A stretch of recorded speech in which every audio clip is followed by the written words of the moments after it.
I'm about to unpack my new Laguna 1412 bandsaw. It's a very heavy bandsaw weighing 258 pounds. In this carton, with all the packing and everything, it weighs 312 pounds. So I've taken out 4 staples and I'm about to open up the box. When you open up the box, this is what you will see. The manual at the far end, which is going to tell me how to put it together. This is the top styrofoam with all the obvious pieces removed from it, and underneath you find the saw.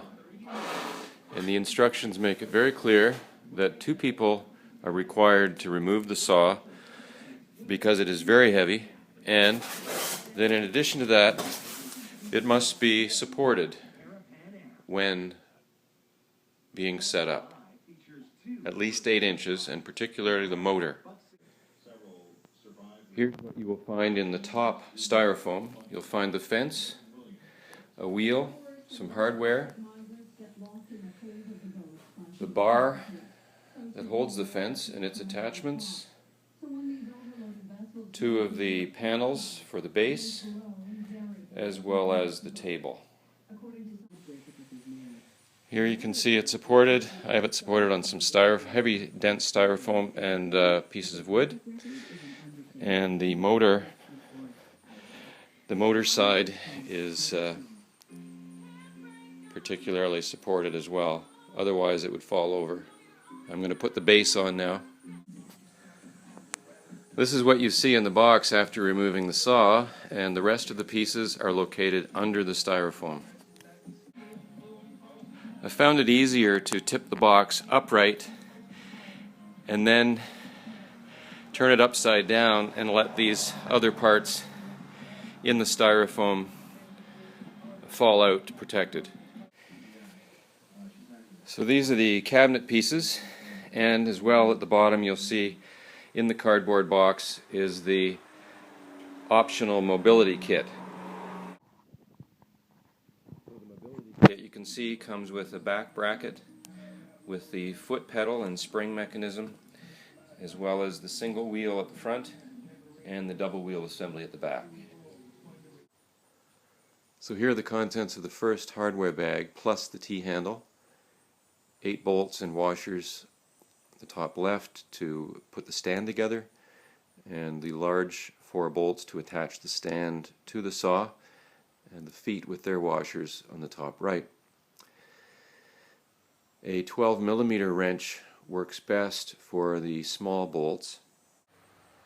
So there is the stand built. It's quite straightforward. The metal pieces are pre-drilled. And now to put on the mobility unit. Now here is the hardware for the mobility unit. So here is the front wheel attached. And for all of these Allen keys, you will need for these Allen nuts, bolts, you will need your own 5mm Allen wrench. Can't see the inside bracket there.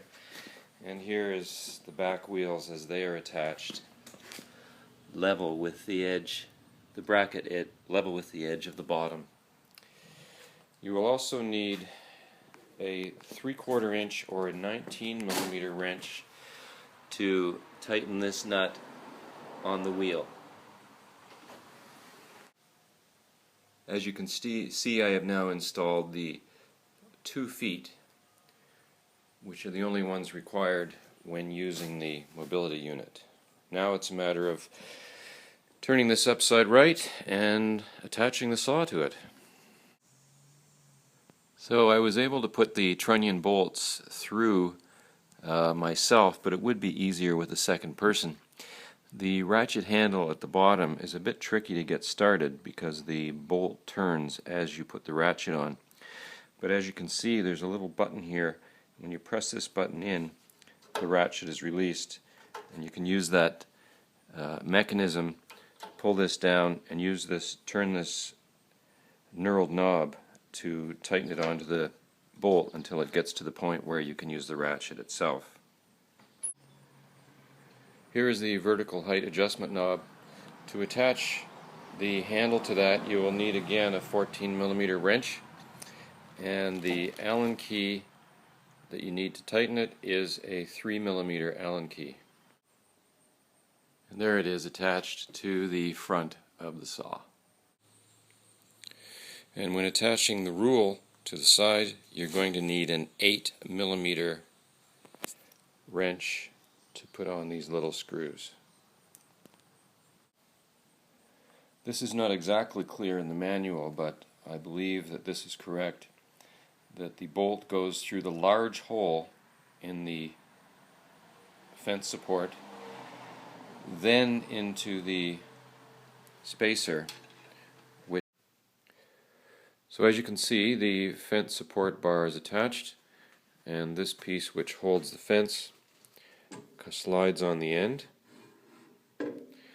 This bar here is released with these two knobs, and the fence simply slides over that silver bar.